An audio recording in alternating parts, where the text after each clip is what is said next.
U.S. workers are cheating on drug tests at the highest rate in history. The rate of people cheating on drug tests in the last 5 years has gone up 633%. Is that a lot? I don't know what that means.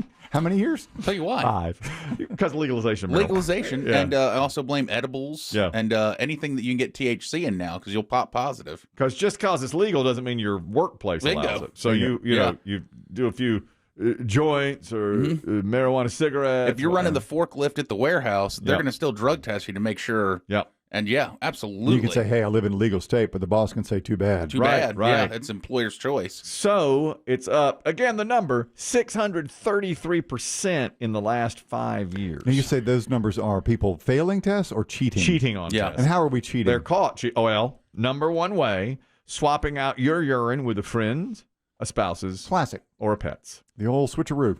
It says a pet, so if you get your dog to pee, That's tough. I was gonna say that's pretty difficult. I've never tried that. Can they not tell when it's canine urine? I don't. Wouldn't you would think? Or feline You're urine? fired and you've got ringworm. Or your I got 2 pieces of bad or your news for you. spouse. You're premenopausal. Well, yeah. Tom. The old joke is, and you're pregnant. You're fired and you're pregnant. But if your wife is not pregnant, can they tell male versus female? Yeah. Or can they? Yeah, Can I they? think so. I don't think I they don't can. think If so. you've got, I don't. I think there are markers in there, aren't there, that tell I you mean, if we you're have male or different female? we have different ratios of hormones, but I don't know that those tests measure those. Yeah, I Men wasn't and sure if women. that is. Now, male, female, I thought would be okay. But if you put your dog or cat urine in there, Do you surely have kennel cough? No. wouldn't they know? I would think. I would too. But that's how they're being caught is because they're using that exactly. So are they going to lower? What do I have to do to get this job? I mean, we're in a state, and I don't know where it is legal. Yeah, I I don't know. Maybe. How many days do I have to wait before I go and pee in the cup? I think it's 30. Between I was told my last smoke. I asked once, I bet you did. and somebody said, "Well, to be safe, at least 3 weeks to a month." Yeah. What did you do that day? I bought this. There's a special tea. That's right, special tea. And it was an insurance policy. That's right, the insurance being taken out here. Yeah. And I was new to it, and You got it whole life. I went. Somebody told me, man, you got to go get that tea. So I bought this special tea, and I drank it all day. But then I had to pee so bad, I peed, and the woman who came to take my urine was 20 minutes late, and then I couldn't pee. Tapped out. I was out. So You gotta reload. We had to sit there and wait, and we watched Golden Girls while I Look, you want to get some food? It's going to be a while. And I drank all that tea, and it turned out I don't even think they checked for that. I think it was just some sort of insurance. You think thing. they'll lower the standards, the workplaces in these states? Maybe some, but That's not pretty risky, depending on the job. Yeah, for heavy equipment, no. You're going to run out of people, aren't you? Eventually, yes, we will. I mean, you heard That's the number. why. I mean, for equipment, for running, heavy equipment. running tractors and stuff. But I mean, you're hanging drywall. I mean, Well, be as high as a kite. What was it? Chris Demm had the question years ago. Well, we've learned through years of meticulous research, the highest people on any job site are the painters. That's right. The painters are high. That everybody called. I remember this was years ago. Yeah, deluge. Tons of calls. Like, oh yeah, painters are always high. You want them high. Yeah. Oh yeah. You want them up there on that scaffolding. Andy, you're talking about the drug tests and how the numbers are shaking out now. Go ahead. Yeah, I had a buddy of mine years ago that he had one of his friends' little brother, pee in a cup, and he gave it to him, and he went in for the job, and he turned that urine in. Mm-hmm. Well, it came back. The results came back, and they had to tell his friend's parents that his little brother had a heart condition. Wow. So they had to tell him that.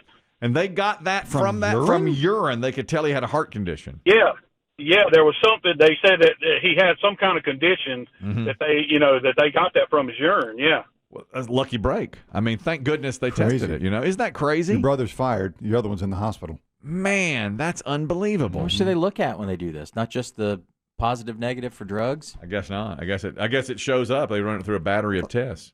That's crazy there. If they're going to do that, then they would be able to tell male from female. Well, certainly you'd think. If they can tell a heart condition, you'd think they could tell male from female. No idea. No idea. Anonymous, you're talking about drug testing as well. The faking it, the cheating on it, up 633% in the last 5 years. Go ahead.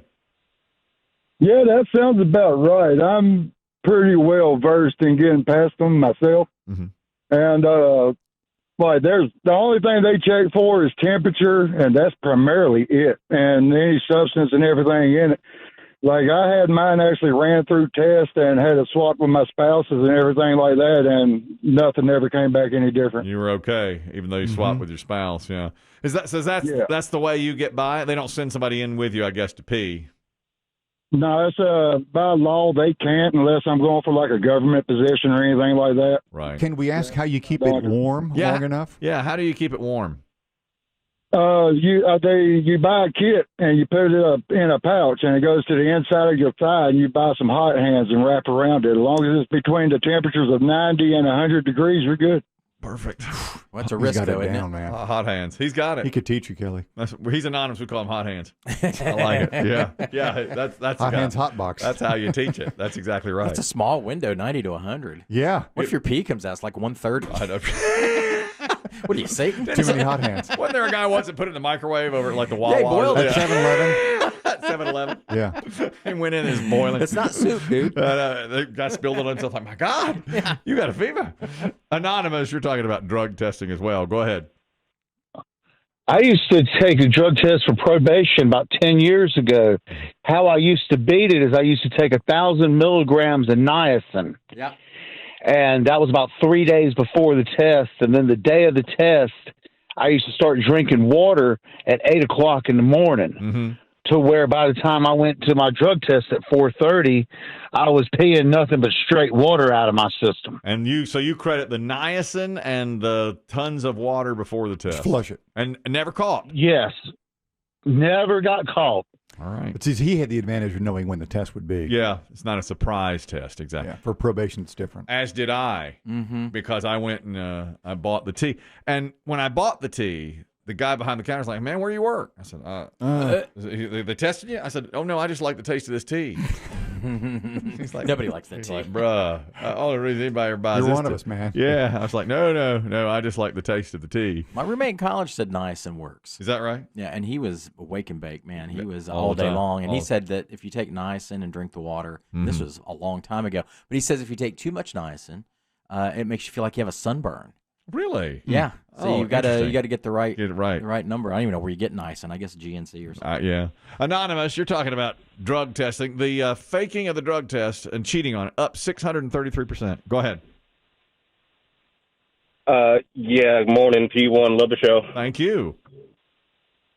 So about 20 years ago, I applied for a job to be a security guard at a military base that is an arms depot for all of our missiles and ammunition and things like that. I used my wife's pregnant pee and passed the drug test. No problem. Really? They did not. Pregnant. But at least it was an easy job. All you're doing is shooting missiles. Yeah. Yeah. No big deal. We feel better as Americans. And you used pregnant urine, and they did not know. If all you're doing is actually pushing the button. It's such a mixed bag because, thank you, Anonymous. Like the one guy says, the brother Detected a heart detected a heart condition? condition, but you don't detect male, female, that kind of thing. It's crazy. Or being pregnant. The woman, this is more health report. The woman who had a fecal matter transplant is now going into the Journal of Medicine because, and you've heard of those before. Yeah, well, what is that exactly? It's not a. That's not a. I'll tell you. Is that part of your colon? Or? Woman's name is Danielle Kepke, and she had irritable bowel syndrome. So she had terrible indigestion, stabbing pains, trapped gas, all during her college years. Terrible. So she took fecal microbiota, which is basically a fecal transplant. Her brother was the donor, and they would literally take his fecal matter and put it into pill form. They would, I don't know how they made the formula, but they put it into pill form, and she took it, and it helped her. I mean, she had no more gas pain and so forth, but her brother had bad acne, and suddenly she did too. Isn't that crazy? So all the health issue he had went over to her. I see. And so then they suggested, well, how about your boyfriend? So he became a donor. All right, same thing. So they did the exact same thing. Then she started having feelings of anxiety and depression, which her boyfriend suffered from. She's like bipolar. So she's got to choose, and they put her in the New England Journal of Medicine because of it. So her depression occurred when she switched to the boyfriend. So she's like, I'd rather have the acne. She switched back to the brother. Give me acne poo. Yeah. So she got acne poo over depression poo. What happens? The first they had heard of it, but all the health transferred over to her, all the health issues. Initially when I first heard Kelly you discuss this, and this has been years ago. Of course, I poo-pooed this, but it turns out it is an actual medical thing. It is, yeah. Don't make them take the pill orally. Just shove it up there. I mean, if anything needs to be suppository, it's got to be It's got to be the poo pill. That was going to be my question. Which way would you rather? Knowingly swallowing or just saying, or up. Just shove it up? I wonder if you can do it either way. Oh, jeez. I'd jam it all day. Yeah, rather than take it. I'd be picking somebody really hot that looks really good. It's healthy. Maybe it would. If wouldn't you? If that's going to transfer, it's got great complexion and you'd think all the good stuff. Don't get Kelly's, and then you Paul Newman blue eyes. Yeah. Kelly's, you be cheap. You want to spend any money? Only Dave would be about to die and say, "Hot girl poop only." You have a book I could look through. To live. Yeah, you need it to live. I like You her. not put some dude named Carl's poop up my butt. And I like her.